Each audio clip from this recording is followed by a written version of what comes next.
Karl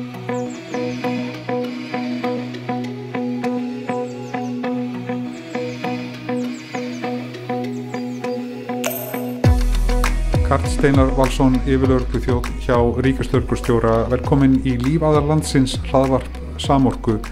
Ég heiti Sveinn Helgason og við ætlum að spjalla aðeins saman hér á Samorkuþingi athyglisverða málstofu sem að var að ljúka þar sem að þú varst annar frummælenda og tókst þátt í pallborðsumræðum.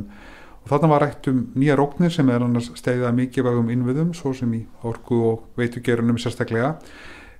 Hver voru svona þín megin skilaboð í þinni framsögu? Ég held að ef við drögum það aðeins saman þá það nú fyrsta lagi, það má kannski segja það að þessi orkuiðnaðurinn eða þar að segja þessi þau verkefni sem eru unnin undir á þessu sviði eiga það sameiginlegt að hafa kannski meira heldur mjög margir aðrir hugsað öryggismál. Og það þar hjá ykkur svona hugsun varðandi gildi öryggis, mikilvægi þess og að við eigum að hafa það í huga í raunverulega öllum okkar verkum, hvort sem að það varðar bara þessa daglegu vinnu okkar eða uppbyggingu á starfseminni, húsnæðum og öllu saman og auðvitað orku fyrirtækjunum öllum. En það hins vegar þannig að það ekki endilega að það hefur verið margir sem hafi viljað hlusta á þessa rödd, þessa öryggisrödd og fyrir utan ykkar raðir og ég held að það sé kannski, það hlutur sem að við eigum sameiginlegt með ykkur innan lögreglunnar, að það ekki alltaf sem að við höfum heyrt að það sé mikill áhugi fyrir því að hlusta á gildi öryggis og við þurfum að huga að því að hvernig við nálgumst þær ógnir og hættur sem við erum í. Það má segja það að á þessum síðustu árum eftir stríðsátök sem brutust út í Evrópu að þá breyttist svolítið viðhorfi. Einfaldlega vegna þess að hernaðurinn með svolítið öðrum hætti heldur en hefur verið áður. Hann bara gjörbreyttur og þessi dæmigerði hernaður sem við höfum kannski haft og sjáum í myndum hann ekki endilega sá hernaður sem að hefur ríkt að hluta til ennþá þessi gamli en það nýtt bæst við. Og það varðar raunverulega að vinna skemmdir á ýmsum innviðum þeirra landa sem eru að berja sín á milli. Og þar náttúrulega, ef við horfum svo hingað heim, ef við tökum þá mynd heim, þá það nú fyrst og fremst orku þátturinn. Það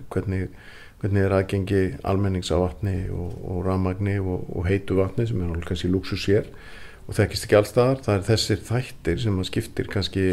verulega miklu máli og skiptir miklu máli fyrir okkur að huga að því hvernig getum við tryggt að þessi svona kultúr og bara lífsstíll okkar Vesturlanda, hvernig getum við tryggt hann áfram með það, því að hann á einhverju leyti svona hluti sem að þau stjórnvöld sem að við erum að glíma við sem mest ógnina, þau ekki hrifin af þessu vestrænu gildum. Og þetta hluti af þeim og þau vilja raunverulega sýna fram á að þetta sé ekki það besta eins og við viljum meina og það verið að vinna það stundum innanfrá og eða þá með því að brjótast inn í kerfin eða vinna skemmdir á því og einhvern veginn svona reyna að berja niður svona ímynd stjórnvalda og svona lykil stofnana og annað slíkt. Þannig að þetta held ég svona það sem að og það sem ég var að koma inn á var bara gildi þess að við séum með virt samtal og við séum líka bara að hugsa á þessum nótum að við fáum rödd og ég vil meina það að við höfum miklu, það hlustað á okkur núna sem að var ekki og ég held að það auðvitað fyrsta skrefið en við þurfum að vinna mjög vel saman í því hvernig við eigum að hvernig við getum raunverulega byggt upp svona ákveðna mótstöðu eða tryggt svona ákveðin grunn þannig að við séum ekki eins útsett fyrir mjög miklum inngripum þó að eitthvað gerist hvort sem það eru skemmdarverk eða annars slíkt sem sé gert þannig að áhrif á þátturinn verði eins lítill eins og hægt og ég held að það voru svona grunn svona skilaboðin sem að ég var að koma inn á. Og þið hafa verið að kortleggja þetta hjá ríkislögreglustjóra með skýrslum fjölþáttaógnin sem að var birt í maí 2023. Hverjar eru þessar fjölþáttaógnir? Þú nefndir skemmdarverk en fyrir þá sem ekki vita því þetta svolítið víðtækt hugtak, hvað erum við að tala? Já, það eiginlega það merkilega við það þó að við tölum ákveðin atriði sem það má kannski segja það ef við horfum hérna heima mestu líkurnar eru auðvitað á því að það sé brotist inn í með hérna tölvu netárásum þá sé brotist inn í hins ýmsu kerfi eða einhver svona starfsemi okkar sé lömuð eða trufluð með einhverjum hætti það er auðvitað það líklegasta það er líka ekki hægt að neita því að það er náttúrulega verið að hvetja til skemmdarverka og þá einmitt gegn starfsemi eins og orkufyrirtækin reka að það er einn þátturinn í því sem verið að gera en þetta er einn þátturinn í því síðan það raunverulega sem að fylgir í auðvitað að veita rangar upplýsingar og ala á sundrung og ala á raunverulega óöryggi með einhverjum hætti en að þú sért ekki alveg viss það hvað það er sem þú átt að gera og þarna eru líka sko það sem að við erum kannski að glíma við og það er áhugavert frá okkar sjónarmið að Norðurlöndin eru þó að svipuð og þau eru á mörgum stöðum að mörguleiti og svona grunn kultúrin sami að þá erum við ekkert endilega öll að vinna með sama hætti það nefnum til dæmis Svíþjóð þar sem að það sem kannski svona mesti kultúrin í því að hvetja borgara til þess að eiga vatn og eiga mat og vera svona tilbúin og það búið að senda skilaboð þar að borgarar eigi hafa það í huga að í Svíþjóð muni aldrei gefast upp það er ekki kultúr fyrir þessu á Íslandi það hefur ekki verið það og það er einhvern veginn ekki okkur á móti kemur ef við förum síðan til Finnlands þar hafa menn raunverulega aldrei hætt að undirbúa sig fyrir stríð þar hafa þeir bara haldið við raunverulega sínum aðgerðum og sinni nálgunar frá sinni heimsstyrjöld þar eru ennþá tilbúin svæði þar sem borgarar geta leita til og geta haldið til ef að til slíkra átaka komi hluti af vandanum sem að við erum að horfa á er að það er bara orðið svolítið svona þunn lína og erfitt að greina skilin á milli bara starfsemi sem að við myndum venjulega flokka bara undir skipulagða brotastarfsemi annars vegar og svo hins vegar svona hernað og það er vegna þess að þau stjórnvöld sem eru kannski öflugust í átökum í dag þau hafa bara að nýta sér leiðir sem eru kannski þekktari innan brotahópa það er að kaupa sér bara aðstoð, þetta er þekkt í okkar geira í aðgerðum gegn skipulagðu brotastarfsemi sem svona crime as a service það er svona kaupir sérfræðingar til þess að gera eitthvað fyrir þig og þeir fá bara borgað og eiga brjótast inn í kerfi og stela einhverju eða vinna eitthvað annað þessa leiðir er verið að nota núna þannig að það er verið að beita allt öðruvísi aðgerðum heldur en hefur verið áður þannig að ég held að það er kannski eitt af því sem við höfum verið að horfa til er að það þýðir ekki að vinna með gömlu svarthvítu aðgerðunum sem hafa verið. Það bara eru ekki viðbragð við því sem við stöndum fram í dag. Það bara gengur ekki. Þannig að við verðum að lyfta okkur upp og reyna að horfa og reyna að átta okkur á því hverjir eru mest ógnirnar akkurat núna, hvernig getum við brugðist við þeim, getum við brugðist við þeim öllum og hvernig getum við svona mætt þessu og því miður það þannig að við getum kannski teiknað eitthvað upp sem við viljum gera en það verður líka að gera okkur fyrir því að það er líklega orðið marklust eftir svona 6-8 mánuði og það kannski svona staðreyndin sem við þurfum að hafa í huga. Þarna voru með þeir í pallborði 3 aðrir Íslendingar, hátt settir í íslenska orku og veitugeiranum, Sólrún Kristjánsdóttir frá Veitum og Hörður Arnarsson forstjóri Landsvirkjunar og Þorvaldur Jakobsen frá Landsneti. Þau svona lýstu ýmsu sem að hættum sem aðsteðja og hvað er að gerast. Hvað svona stóð upp úr í því sem þau sögðu og hversu nytsamlegt var það fyrir þig að vera þarna og hlusta á þau? Það fyrir mig var það bara mjög fróðlegt og nytsamlegt og ég held að það líka bara hvetur okkur áfram til þess að virka samtal sem að hefur alveg verið ágætt. En ég leyni því ekkert að það mætti vera meira og við þurfum kannski að formgera það með aðeins öðrum hætti bara út af raunverulega þessu öllu saman vegna þess að við munum í þessu samtali munum við auðvitað þurfa að nálgast þær svona það veiku þætti sem við eigum og við þurfum náttúrulega að tryggja það að það samtal sé með öruggum hætti þannig að við séum hvað það sem við erum að segja og hvernig gerum við það og hvernig bregðumst við því en það sem að mér fannst fróðlegt raunverulega að mér finnst ákveðin svona samhljómur með okkur öllum við höfum talsverðar áhyggjur vegna þess að það hefur bara ekki verið svona við höfum menn sáu almennt ekki fyrir þessa stöðu sem við erum í þar að segja hvernig þessi hernaður sem kannski í gangi hverjar eru svona fylgi þættir þess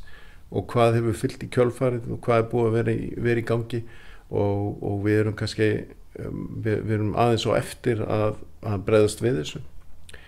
við erum samt sem áður á mjög góðum stað en það þarf kannski ekki rosalega mikið til þess að slá okkur svolítið niður sko. Og ég held að það sé eitthvað sem við höfum alveg átt okkur á og ég heyrði það alveg að það var það sama með fólki í orkugeiranum að fólk alveg meðvitaður svona hversu ekki að segja það sé bara við erum oft á tíðum í mjög svona viðkvæmri stöðu og auðvitað marga langar kannski til þess að grípa til þess að fleygu orða í 12 vegna þess að sumt af þessu erum við nú búin að vita í svolítinn tíma að væri nauðsynlegt að gera en hefur bara ekki verið hljómgrunnu fyrir vegna þess að öryggi kostar og það náttúrulega aldrei vinsælt að þurfa að vera í kostnaðar aukningu til þess að því að menn hafi ekki séð raunverulega þörfina eða hafi ekki verið sammála því að það væri svona forgangsatriði að horfa til og ég held að það sé kannski mér finnst það að vera svona svolítið það sem að ég tek frá deginum í dag að öryggisþátturinn hann komin ofar í forgangsröðuna heldur hann var bara komin mjög ofarlega. Þarna var líka Kristján Rúbi framkvæmdastjóri Euroelectric sem var fyrsti firmalendin og hann talaði mitt það að fjárfesta í öryggi invest in security. Hvernig fannst þér að fá hans alþjóðlega sjónarhorn inn í þessa umræðu? Mér fannst það frábært og mér fannst það vera líka bara mjög gott vegna þess að það nú oft hannig líka að og það þekkjum við vel að stundum hlustu við betur ef það einhver fyrir utan Ísland sem segir okkur hvernig hlutinir eru en við einhvern veginn virðumst ekki geta tekið því þegar það kemur innan frá þannig að mér fannst það mjög gott og hans innlegg var mjög flott og eiginlega og bara alveg smellpassaði inn í stöðuna hér fannst mér.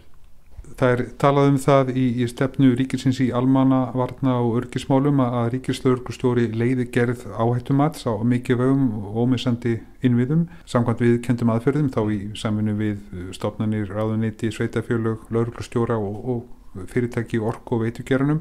Hvernig miðar vinnu við þetta áhættumat vinnu sem líklega aldrei lýkur? Nei, ég held að það sé einmitt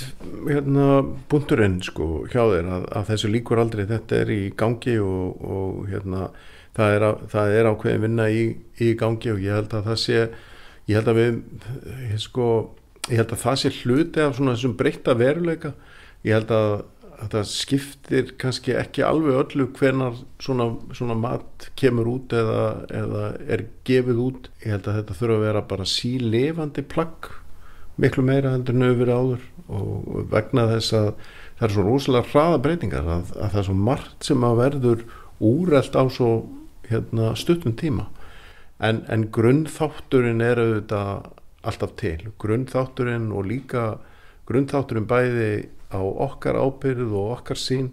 og fyrirtækjana og það skiptir náttúrulega bara mjög miklu máli að það séu allir samstígi í því að rækta raunverulega sitt hlutverk og með þessu meðvitaður það hvaða ábyrgð bera sjálfur á því að hafa hlutina í lagi og hugsa til öryggismála. Rétt í lokin Karl Steinar Þorbjörg Sigríður Gunnlaugsdóttir dómsmálaráðherra hún hefur boðað að heildarendurskoðun laga almannavarnir eigi að liggja fyrir í haust og það á henni að skilja að þær lagabreytingar eigi að styrkja áfallaþol viðnámsþrótt við notum ýmis hugtök yfir resilience. Hvaða úrbætur í lagaumhverfinu eru þó brýnastar að þínu mati af því að hér til dæmis nefndi Sólrún Kristjánsdóttir þessa ábyrgð sem veitu og orkufyrirtæki bera en að þau vanti stundum heimildir til að standa undir þeirri ábyrgð. Já, ég held að það sé raunverulega það sem er kannski svona mestumvert núna. Það er þetta farið saman þessi ábyrgð og það sé ljóst að mann gerir sér grein fyrir því og sjáu hvar ábyrgðin liggur og hvernig við erum að teikna upp það raunverulega þann viðnámsþrótt sem við erum með og hvernig hann endurspeglar raunverulega stöðuna. Ég held að það sé svona mestumvert. Svo held ég að sé líka bara, þú veist, það eru náttúrulega svolítið breyttir tímar, þannig að það eru nokkur, það alveg komið tími á endurnýjun á lögunum, svona tónaðu aðeins nær samtíman. Það er nefnilega það, Karl Steinar Valsson, yfirlögregluþjónn hjá ríkislögreglustjóra sem var gestur hér í lokamálstofu Samorkuþings, þar sem verið var að fjalla ýmsar ógnir sem að steðja að mikilvægum innviðum. Það var líka rætt þar orkuöryggi og margt fleira. En Karl Steinar, takk fyrir þetta spjall í Lífæðarlandsins hlaðvarpi Samorku.